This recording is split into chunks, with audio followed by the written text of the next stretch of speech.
Ok. Pues mi historia comienza cuando este biólogo, Bruce Byers, que yo no conocía, me escribe diciendo que su padre tenía este fósil en casa que había cogido hace 30 años y que a él le parecía que podía tener en esta zona de aquí una marca de haber sufrido un fuego, ¿vale?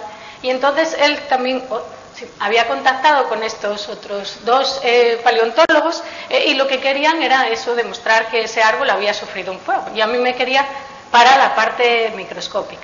Bueno, con esto quiero decir que es que lo que hicimos con esa sección fue cortarla transversalmente y mirar las características que tenía, tanto macroscópicas como microscópicas, y compararla con árboles actuales que habían sufrido incendios.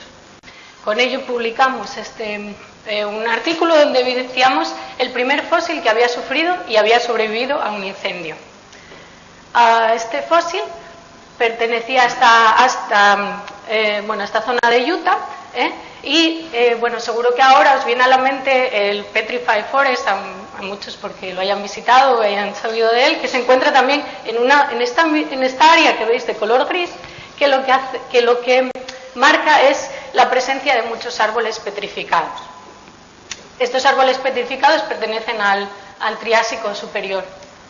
Y bueno, pues allá se fue Bruce con su familia a buscar más árboles con estas señales de fuego. ¿Por qué? Si ya habíamos visto uno y sabíamos que podía haber, era porque queríamos saber si eso era nada más que una anécdota o que los fuegos podían estar más generalizados en esa zona de bosques petrificados. Para distinguir estos en los troncos que había en el Petrified Forest, lo que iban buscando era este tipo de cicatrices con forma de pluma, que son las típicas que dejan los fuegos bajos, que lo que hacen es quemar la corteza y dañar el cambio. Y pues encontraron 13 troncos con esas marcas, y como es un bosque que está conservado, tiene unas leyes de conservación, solo nos dejaron coger una muestra para hacer nuestros análisis más a fondo y determinar si eso había sido un fuego o otro tipo de daño. Para ello lo que hicimos es, con esa muestra que nos dieron, volver a hacer un corte transversal y primero comparamos las características macroscópicas.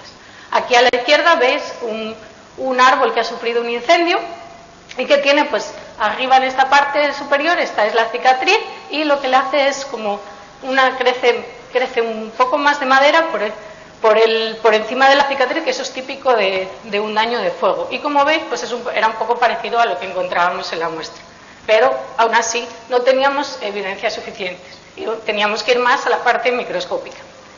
Estos árboles pertenecen al grupo de las araucarias, por lo tanto pensábamos que iban a tener unas características de la anatomía muy parecidas a las coníferas actuales.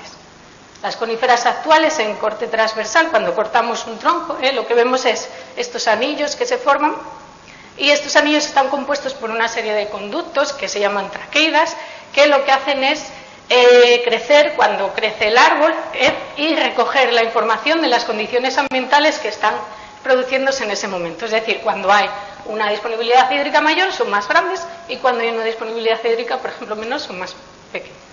¿Vale? Entonces lo que hicimos fue, con esta muestra que habíamos cogido, nos paramos en aquella área que podíamos distinguir bien la parte que era precicatriz y postcicatriz, hicimos unos 900 transectos, tiramos una serie de líneas para medir el tamaño de las traqueidas. Los árboles o las coníferas actuales que han sufrido fuegos reaccionan primero inmediatamente al fuego, reduciendo el tamaño de sus traqueidas. Y después, más tarde, lo que se ha observado en artículos con estas coníferas actuales, lo que se ha observado es un aumento del tamaño de las traqueidas. ¿Por qué? Porque se han eliminado competidores, entonces hay una mayor disponibilidad de recursos y tienden a crecer un poco más, ¿no? Por otro lado, los fuegos, hay muchas evidencias de que están asociados con sequías previas. Y esto no solo sucede en el Mediterráneo, también sucede en bosques tropicales, incluso en boreales.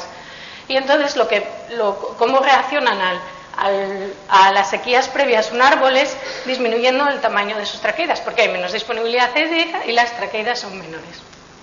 Entonces, lo que hicimos fue ver si teníamos ese patrón en nuestras muestras en nuestro espécimen, ¿no? Y en el corte transversal, como veis, bueno, la imagen no es que sea muy buena, pero tened en cuenta que son traqueidas fósiles, y lo que hicimos fue medir esas traqueidas a lo largo de esos transectos, ¿no? Y lo que guardábamos también era la posición con relación a la cicatriz, de tal manera que lo que observábamos era cerca de la cicatriz, justo antes de la cicatriz, había una reducción de tamaño de traqueidas, lo que podría indicar nuestra señal previa de sequía antes del fuego, y posteriormente también las traqueidas eran pequeñas, con lo que podría ser esa señal inmediata también después del fuego. Y por último, en posiciones más alejadas en esos transectos, lo que vimos también es que en la parte después de la cicatriz teníamos también estas traqueidas mayores, lo que podría indicar, como ya os dije, la señal tardía después del fuego. Vale.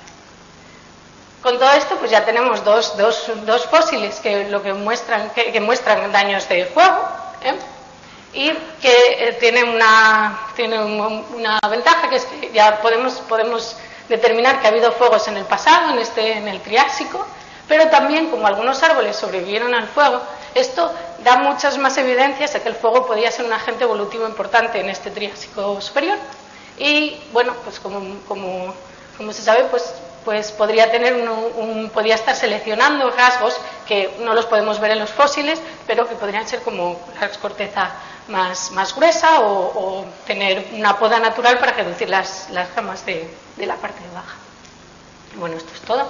Muchas gracias a Bruce por haberme involucrado en su trabajo, bueno, a su familia y a otros 3 ecólogos que se habían incorporado.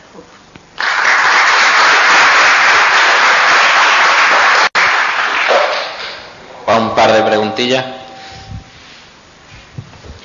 ¿No sería interesante dentro de un mismo tronco